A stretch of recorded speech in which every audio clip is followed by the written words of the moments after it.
IPL 2025 mega ఆక్షన్కి సంబంధించి updates చెప్పమని చాలామంది అడుగుతున్నారు.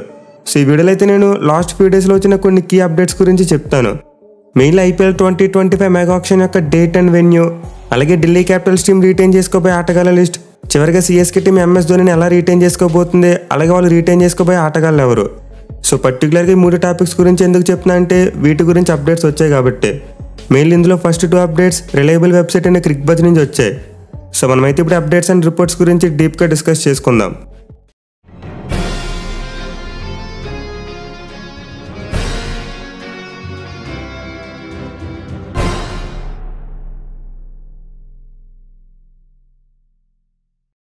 ముందుగా IPL 2025 mega auction date and venue దీని గురించి మాట్లాడుకోవాలి.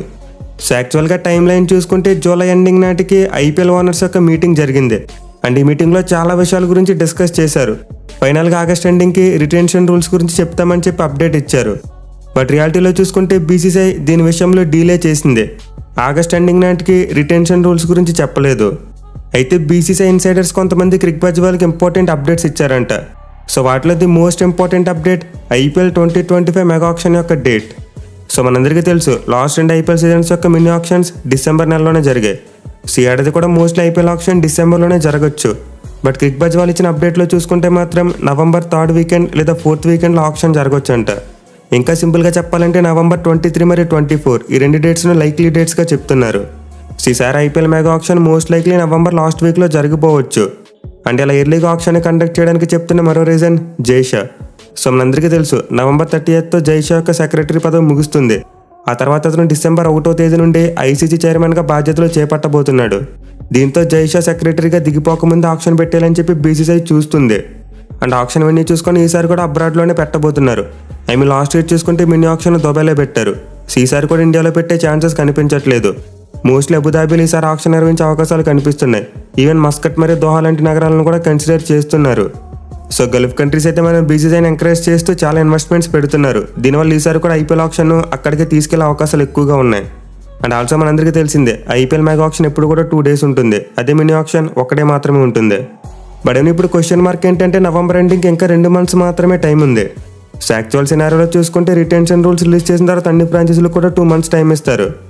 ప్రతి ఫ్రాంచైజ్ ఏ ప్లేయర్ని ఎంతకు రిటైన్ చేసుకుంటున్నారు అనేది చెప్పడానికి ఒక డెడ్ లైన్ పడతారు. అంటే డెడ్ లైన్కు రిటెన్షన్ రూల్స్ రిలీజ్ చేసిన తేదీకి అట్లీస్ట్ 2 months గ్యాప్ అయినా ఉంటుంది. బట్ ప్రజెంట్ సిచ్యువేషన్ చూసుకుంటే బీసీసీఐ ఇంకా రిటెన్షన్ రూల్స్ను అప్డేట్ చేయలేదు.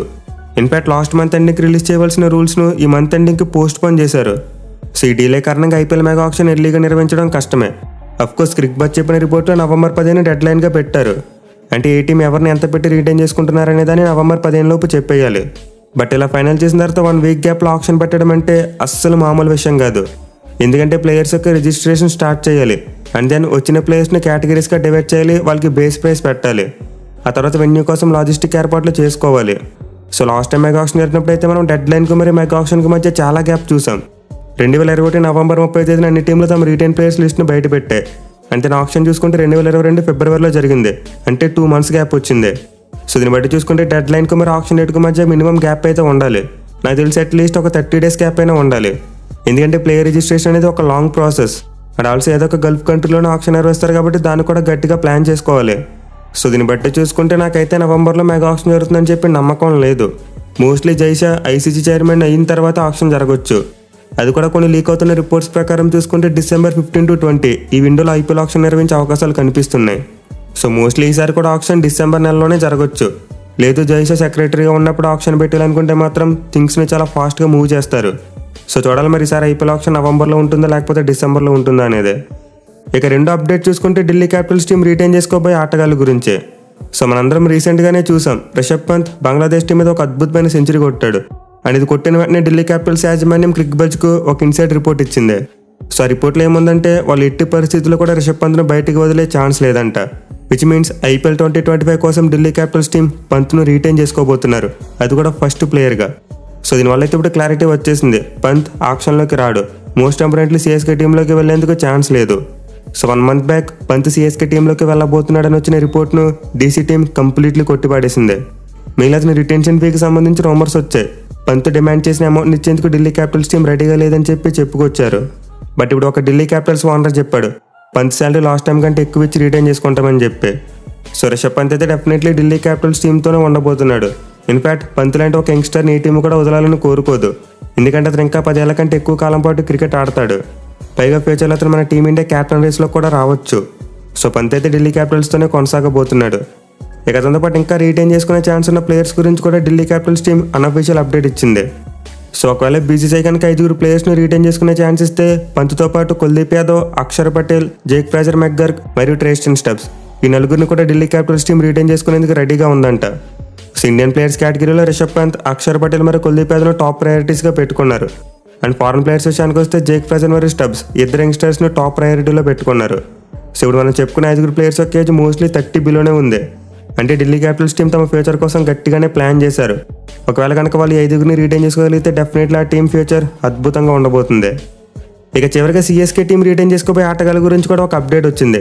బట్ ఇది క్రిక్ బజ్లో వచ్చింది కాదు, వేరే వెబ్సైట్స్లో వచ్చిన ఒక రిపోర్ట్ మాత్రమే. సో ఈ అప్డేట్ని అయితే మనం అంత సీరియస్గా తీసుకోని అవసరం లేదు. బట్ ఎనిమిది సిఎస్కే ఫ్యాన్స్కి సంతోషం కలిగించే అప్డేట్ కాబట్టి చెప్తున్నాం. సో మనం ఆల్రెడీ ధోని విషయంలో అన్క్యాప్డ్ ఇండియన్ ప్లేయర్ యొక్క రూల్ గురించి మాట్లాడుకున్నాం. అంటే ధోని కోసం బీసీసీఐ మళ్ళీ పాత రూల్ని తీసుకొస్తుందని చెప్పి డిస్కస్ చేసుకున్నాం. సో రూల్ కనుక తీసుకొస్తే ఖచ్చితంగా సిఎస్కే టీం ధోనిని రీటైన్ చేసుకుంటుంది. మరొకవేళ బీసీసీఐ ఈ రూల్ని తీసుకురాకపోతే పరిస్థితి ఏంటి? సో దీనికి ఆన్సర్ ఇప్పుడు మనం చెప్పుకోబోయే రిపోర్ట్. అదేంటంటే ఒకవేళ బీసీసీఐ ఈ రూల్ని వెనక్కి తీసుకురాకపోతే సిఎస్కే టీం ధోనిని 5వ ప్లేయర్గా రీటైన్ చేసుకుంటారంట. అంటే అతన్ని అతి తక్కువ అమౌంట్తో రీటైన్ చేసుకునేందుకు సిద్ధంగా ఉన్నారు. ఎందుకంటే ధోని సీజన్ తర్వాత రిటైర్ అయిపోయినా ఆ తర్వాత రీప్లేస్మెంట్ తీసుకోవడానికి సులువుగా ఉంటుంది. అలా కాకుండా సిఎస్కే టీం ధోనికి పెద్ద అమౌంట్ ఇస్తే ఖచ్చితంగా ఏదో ఒక పెద్ద ప్లేయర్ని వదిలేసుకోవాలి. సో సిఎస్కే టీం అయితే తమ టాప్ ప్రయారిటీగా జడేజాని పెట్టుకున్నారంట. అంటే అందరికంటే ఎక్కువ అమౌంట్ను అతనికి ఇచ్చి రీటైన్ చేసుకోబోతున్నారు. ఇక సెకండ్ ప్రయారిటీ ప్లేయర్గా వాళ్ళ కెప్టెన్ రుతురాజ్ గైక్వాడ్ ఉండబోతున్నాడు. సో సిఎస్కే టీం అయితే డెఫినెట్లీ వీళ్ళిద్దరిని రీటైన్ చేసుకోబోతుంది. అండ్ వీళ్ళతో పాటు థర్డ్ అండ్ ఫోర్త్ ప్లేయర్గా శివం దుబే మరియు మతీషా పత్రానా ఈ ఇద్దరిని రీటైన్ చేసుకునే అవకాశాలు చాలా ఎక్కువగా ఉన్నాయంట. సో సిఎస్కే టీం 4 ప్లేయర్స్ని తమ ఫస్ట్ 4 ప్లేయర్స్గా రీటైన్ చేసుకుని చివరిగా ధోనిను 5వ ప్లేయర్గా రీటైన్ చేసుకునేందుకు మొగ్గు చూపుతున్నారు.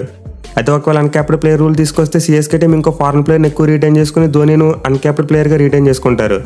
అంటే ఇండైరెక్ట్గా మనకు ఒకటి కన్ఫర్మ్ అయిపోయింది, ఎంఎస్ ధోని ఐపీఎల్ 2025 ఆడబోతున్నాడు. సో మోస్ట్ లైక్లీ మనమైతే ఎంఎస్ ధోని ఆటను నెక్స్ట్ సీజన్లో కూడా చూసే అవకాశాలు ఎక్కువగా ఉన్నాయి. సో ప్రస్తుతానికైతే లాస్ట్ ఫ్యూ డేస్లో వచ్చిన మేజర్ అప్డేట్స్ అయితే ఇవే. అఫ్కోర్స్ కోచెస్ గురించి కూడా కొన్ని కీలకమైన అప్డేట్స్ వచ్చాయి.